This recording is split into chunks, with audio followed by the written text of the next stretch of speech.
बहुत बहुत स्वागत है आप सभी का एक बार फिर से गैलेक्सी क्लासेस के इस ऑनलाइन प्लेटफॉर्म पर, जहां हम सब सीटेट दिसंबर 2022 की तैयारी कर रहे हैं और अपने लक्ष्य की ओर निरंतर बढ़ते चल रहे हैं। 1-to-1 क्लासेस आपको साइकोलॉजी और पेडागोजी की मिलती हैं।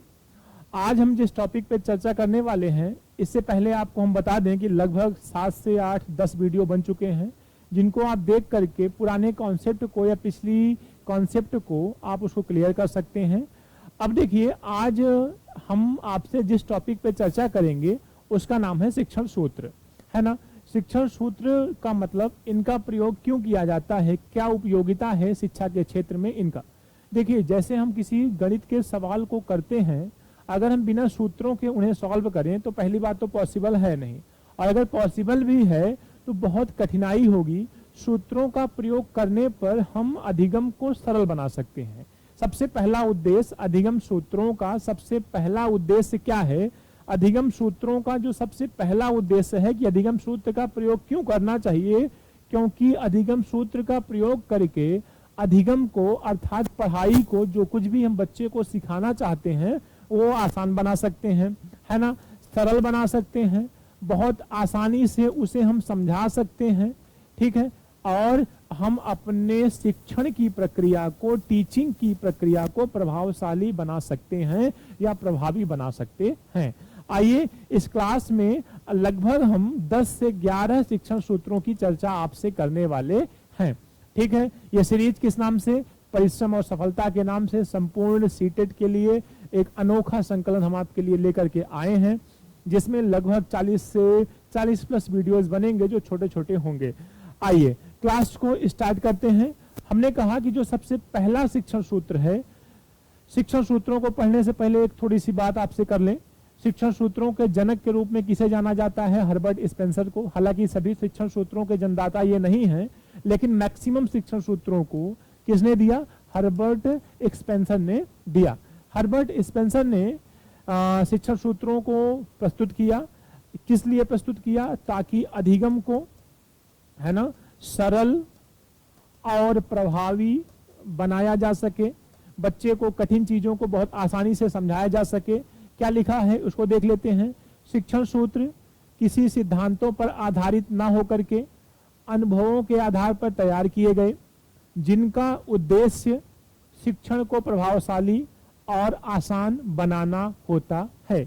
इनकी संख्या निश्चित नहीं है, परंतु मुख्य रूप से कुछ इस प्रकार शिक्षण सूत्र हो सकते हैं।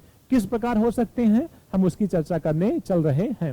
कहने का मतलब, ये जो शिक्षण सूत्र है ना भैया, ये किसी सिद्धांत पे, नियमों पर आधारित नहीं है, ये अनुभवों से डेवलप किए गए हैं। हाँ, पहले इनको सरल चीजें पढ़ाइए, फिर उससे कठिन, फिर उससे कठिन, फिर उससे कठिन। ये क्या है, ये कोई सिद्धांत नहीं है, ये अपना अनुभव है। और शिक्षण सूत्रों का जन्म अनुभवों के आधार पर हुआ है, सिद्धांतों या नियमों के आधार पर नहीं। अब देखिए, सबसे पहले शिक्षण सूत्र की बात हम करने चल रहे हैं, जिसका नाम है सरल से कठिन की ओर, है ना, सिंपल टू कॉम्प्लेक्स, सरल से कठिन की ओर। ये है सबसे पहला शिक्षण सूत्र आपके सामने। बच्चों को पहले सरल बातें बताएं, फिर उसके बाद उसको जटिल की ओर ले जाएं।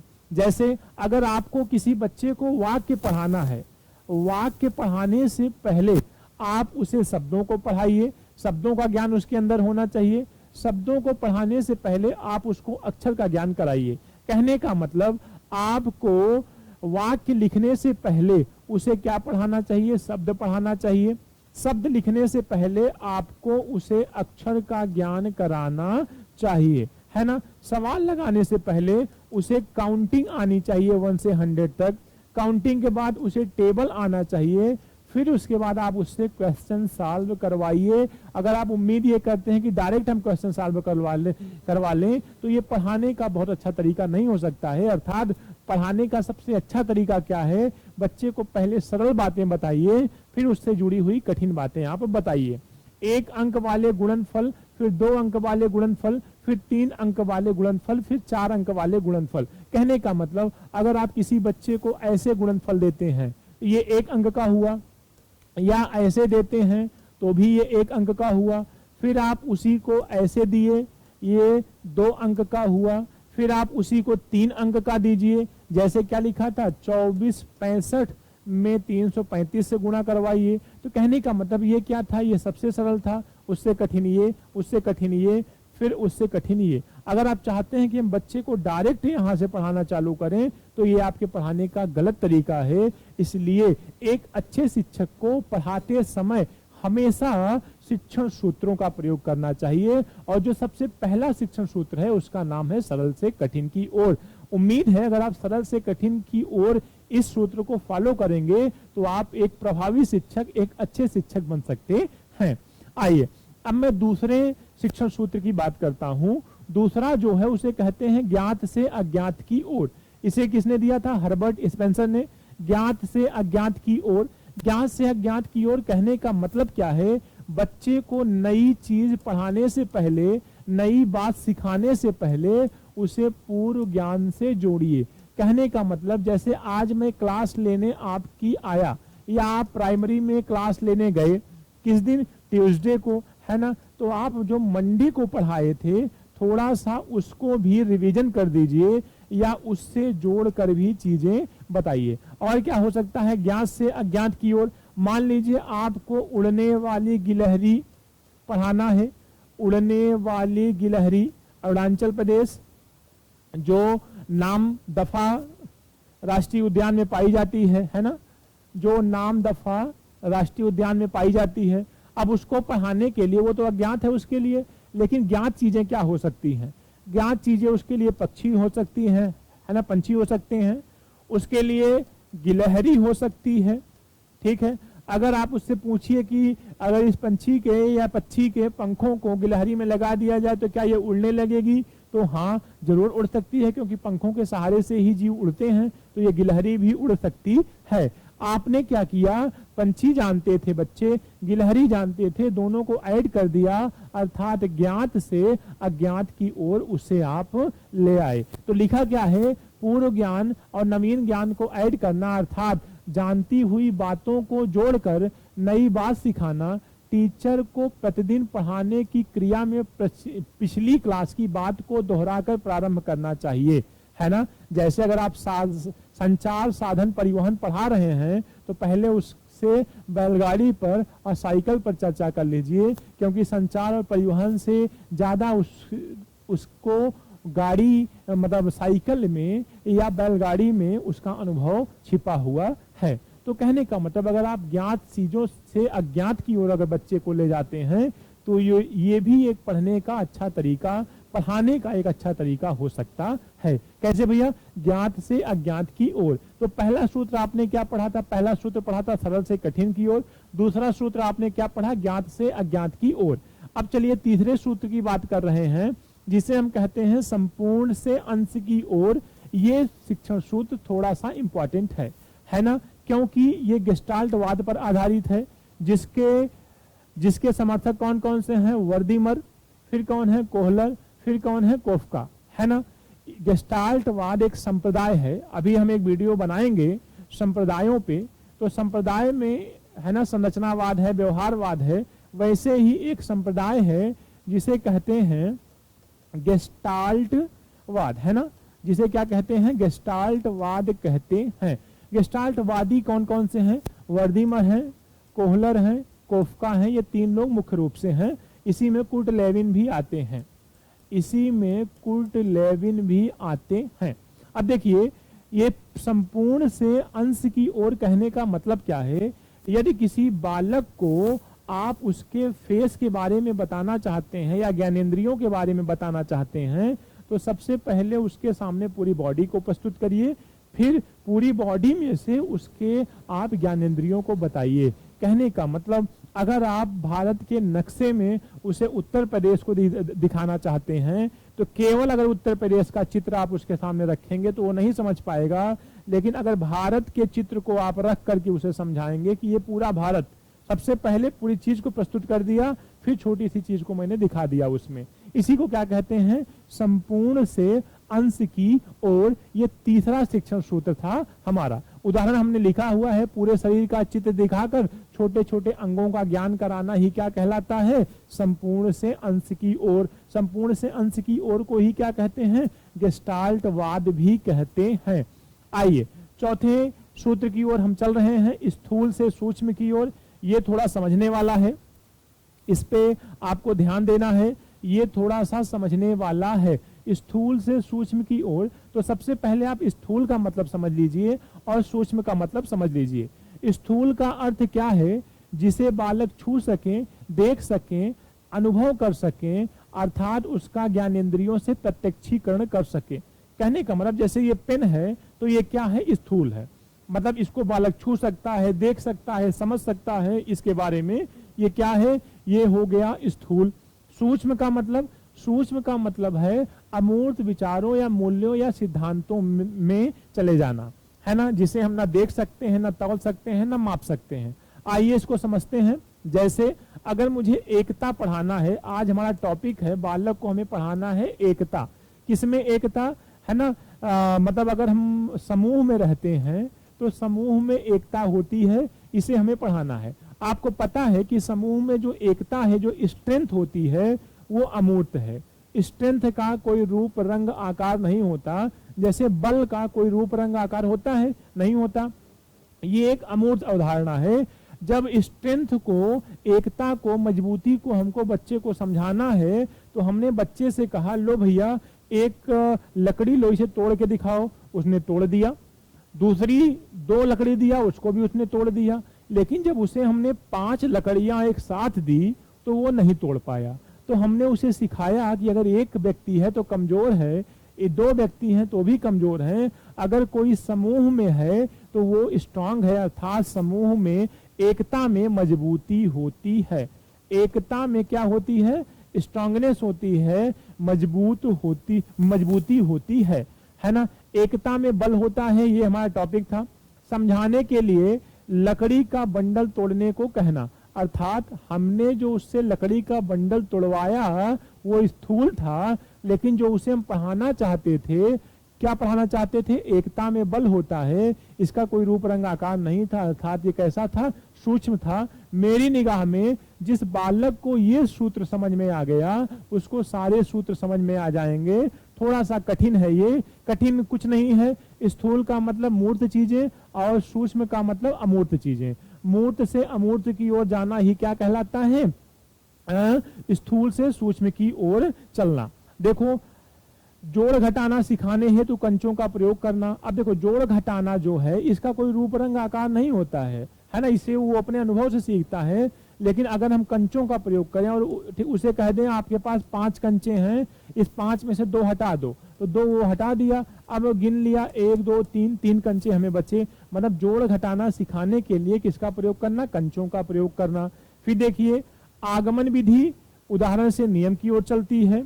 आगमन विधि के 2 सूत्र कौन कौन से हैं? विशिष्ट से सामान्य की ओर और स्थूल से सूक्ष्म की ओर। याद रखिएगा, आगमन विधि और निगमन विधि। आगमन विधि और निगमन विधि दोनों विधियों को आप अच्छे से समझिए। आगमन विधि में क्या होता है? पहले उदाहरण प्रस्तुत किया जाता है, फिर नियम बताया जाता है। लेकिन इसी का उल्टा निगमन विधि, आगमन विधि और निगमन विधि, है ना, इंडक्टिव मेथड और डिडक्टिव मेथड। जो निगमन विधि है, निगमन विधि में पहले नियम बताया जाता है, फिर क्या दिया जाता है? उदाहरण दिया जाता है। तो आगमन विधि में उदाहरण से नियम की ओर आया हुआ प्रश्न है, हूबहू आपको ऐसे ही प्रश्न मिलेगा। आगमन विधि में क्या होता है? उदाहरण से नियम की ओर। निगमन विधि में क्या होता है? नियम से उदाहरण की ओर। ये आपने सीख लिया। आगमन विधि के 2 सूत्रों को भी आप सीख लीजिए। कौन कौन से सूत्र हैं?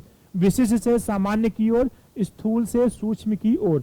2 सूत्र आगमन विधि में जब हम आपको शिक्षण विधियां पढ़ाएंगे, अभी तो शिक्षण सूत्र पढ़ा रहे हैं, इसके बाद शिक्षण विधियां पढ़ाएंगे, फिर शिक्षण के सिद्धांत पढ़ाएंगे। तो शिक्षण विधियों में जो विधि आएगी आगमन विधि, आगमन विधि में 2 सूत्रों का प्रयोग होता है। एक होता है विशिष्ट से सामान्य की ओर और दूसरा होता है स्थूल से सूक्ष्म की ओर। इस पॉइंट को, इस नोट पॉइंट को जितनी बार आप हैज लगा सकते हैं लगा लीजिए, क्योंकि ये एग्जाम में आने वाला है, बहुत ही इंपॉर्टेंट है। हमने 4 शिक्षण सूत्र पढ़े, कौन कौन से? सरल से कठिन की ओर, फिर हमने क्या पढ़ा? स्थूल से सूक्ष्म की ओर, फिर हमने पढ़ा संपूर्ण से अंश की ओर, फिर हमने पढ़ा ज्ञात से अज्ञात की ओर। अब हम आगे बढ़ते हैं पांचवें शिक्षण सूत्र की बात करते हैं, प्रत्यक्ष से अप्रत्यक्ष की ओर। ये थोड़ा सा आसान है। जैसे अगर आपको किसी बच्चे को इतिहास, भूगोल आदि विषय को पढ़ाना है तो उसे जब आप पढ़ाएंगे तो वो क्या है, प्रत्यक्ष। वो चीज तो जैसे किसी बच्चे को आप पर्वत के बारे में, पहाड़ के बारे में, नदियों के बारे में पढ़ा रहे हैं तो वो चीज तो उसके सामने है नहीं। जो चीज सामने नहीं है उसे अप्रत्यक्ष कहते हैं।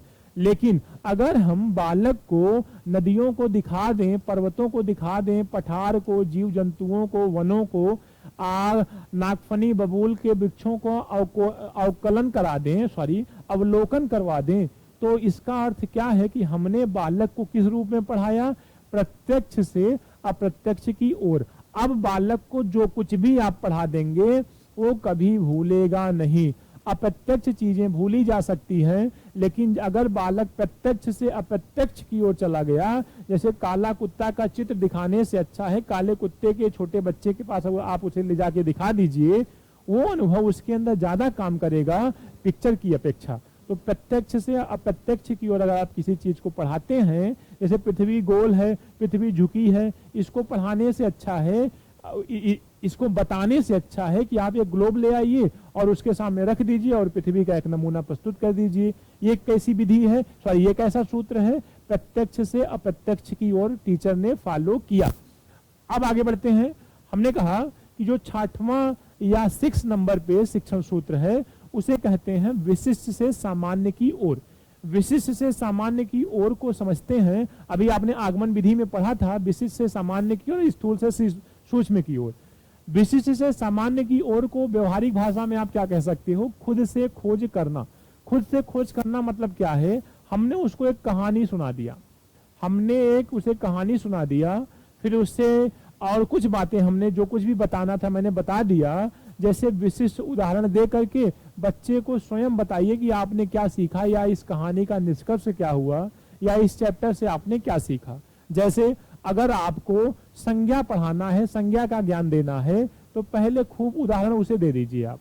ठीक है, पहले उदाहरण दीजिए। जैसे ये किसमें काम करता है, आगमन विधि में। ये जो सूत्र आपके सामने लिखा हुआ है ये किस विधि का है, आगमन विधि का।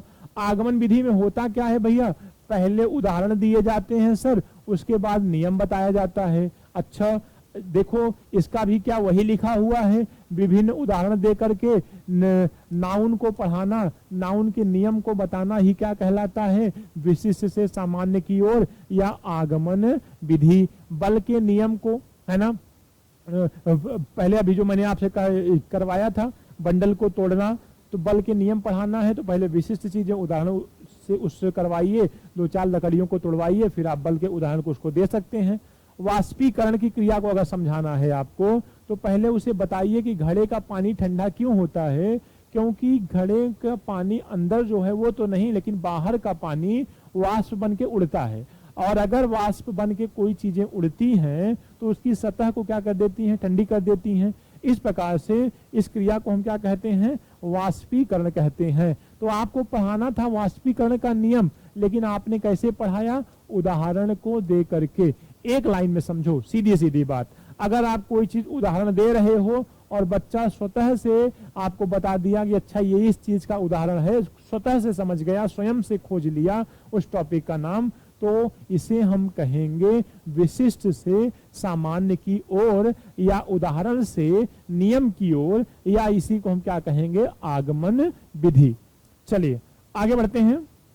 विशिष्ट से सामान्य की ओर हो गया। अनुभव से तर्क की ओर का क्या मतलब है, आइए इसको भी देख लेते हैं। अनुभव से तर्क की ओर कहने का मतलब है कि बालक का प्रारंभिक ज्ञान अनुभव पर आधारित होता है, परंतु वो धीरे धीरे तर्क आधारित ज्ञान प्राप्त करने लगता है। जैसे आप देखो, उसे लगता है कि रात में अंधेरा हो जाता है, दिन में उजाला रहता है, ये क्या है, उसका अनुभव है। लेकिन जैसे जैसे वो आगे बढ़ता है, मतलब बुद्धिमान होता है, बड़ी क्लासों में जाता है, तो उसको पता चलता है कि रात में अंधेरा क्यों होता है, क्योंकि सूर्य छिप जाता है। कैसे छिप जाता है, पृथ्वी का दूसरा हिस्सा सूर्य के सामने आ जाता है। फिर दिन में उजाला क्यों होता है, क्योंकि पृथ्वी का दूसरा जो हिस्सा है वो सूर्य के सामने आ जाता है।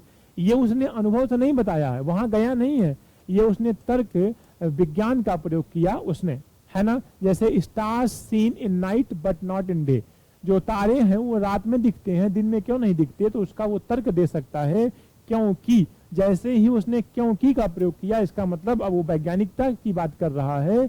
उसने कहा क्योंकि सूर्य के निकलने पर तारों की जो रोशनी होती है वो डिम हो जाती है, कमजोर हो जाती है, और तारे कहीं जाते नहीं हैं बल्कि सूर्य की रोशनी में वो छिप जाते हैं, इसलिए दिन में हमें तारे दिखाई नहीं देते हैं। ये क्या कहा, तर्क कहा। सर्दियों में कोहरा, ओस का गिरना, दोपहर में तेज धूप। दोपहर में तेज धूप क्यों होती है, अब वो तर्क दे सकता है। क्यों तर्क देगा, कैसे देगा भैया, क्योंकि जो सूर्य है, सूर्य की किरणें दोपहर में लंबवत सीधे स्ट्रेट हमारे सर पे पड़ती हैं, इसलिए हमें धूप तेज लगती है, और सुबह और शाम तिरछी किरणें पड़ती हैं, इसलिए जो धूप है वो हमें कम लगती है।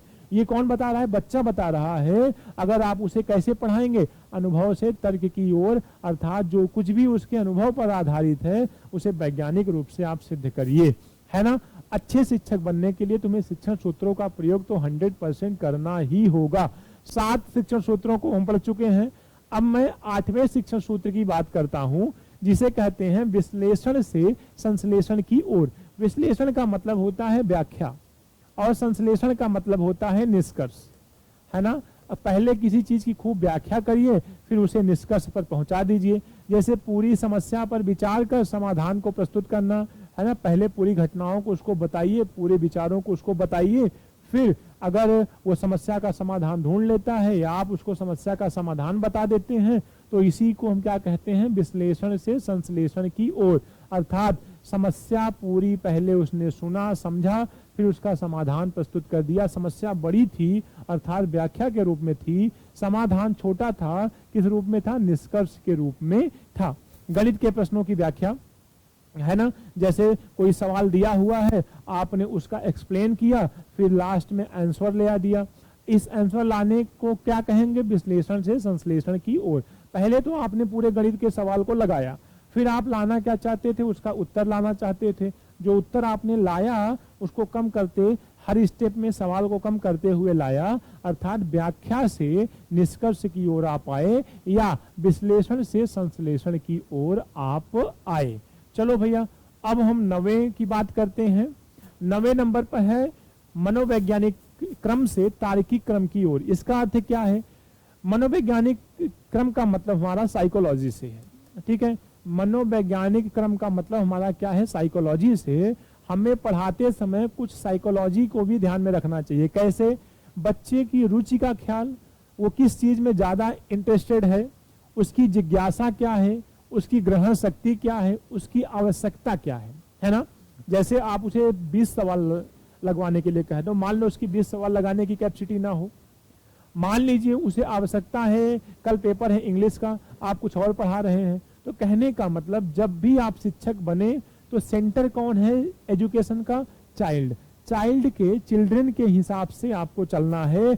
हमेशा उसका ध्यान रखना है, उसके इंटरेस्ट का, उसकी उत्सुकता का, उसकी कैपेसिटी का, मतलब कितना वो ग्रहण कर सकता है आपकी बातों को, या उसकी आवश्यकता क्या है, समस्या क्या है। तार्किक क्रम का मतलब क्या होता है, पाठ को कई हिस्सों में बांट करके क्रमबद्ध रूप में प्रस्तुत करना। जैसे कोई बहुत बड़ा टॉपिक है, एक टॉपिक है जिसमें 10 पेज है ना, तो इस 10 पेज को आप एक ही दिन में मत पढ़ाइए, इसको 2-2 पेज करके आप इसको 5 दिन में पढ़ाइए, है ना। कोई बहुत बड़ा चैप्टर है तो उसको हेडिंग्स में डिवाइड कर दीजिए।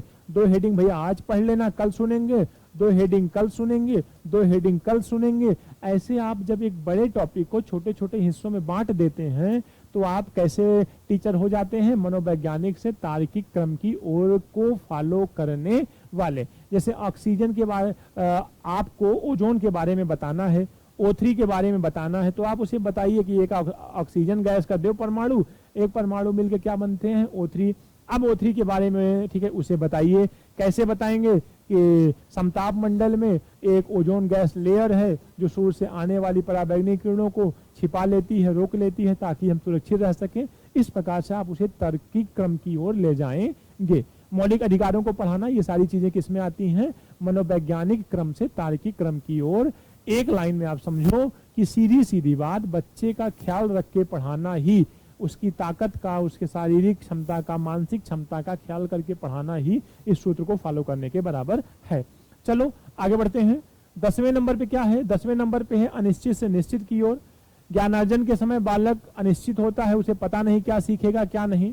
फिर उसे जब हम निष्कर्ष पे ले जाते हैं तो उसे पता चल जाता है अच्छा हम तो ये सीखने वाले थे, है ना। जैसे कोई सवाल गणित के देते हैं तो वो अनिश्चित होता है, लेकिन जब उसका आंसर आ जाता है तो वो निश्चित हो जाता है ना। कोई चैप्टर आप पढ़ाते रहते हैं, कोई कहानी सुनाते हैं, वो कहानी अनिश्चित होती है, लेकिन जब आप उसके निष्कर्ष को सिखाते हैं, चोरी ना करना, चोरी करना पाप है, ईमानदार बनना, ये सब क्या कहलाता है? निश्चित क्रम की ओर या निश्चितता की ओर ले जाना।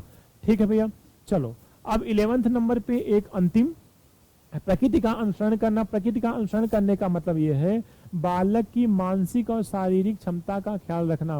उससे मिलता जुलता है मनोवैज्ञानिक क्रम से तार्किकता की ओर, उसी से मिलता जुलता ये भी है कि प्रकृति का अनुसरण करना, बालक किस नेचर का है, बालक की प्रकृति क्या है, इसका टीचर को हमेशा ख्याल रखना चाहिए।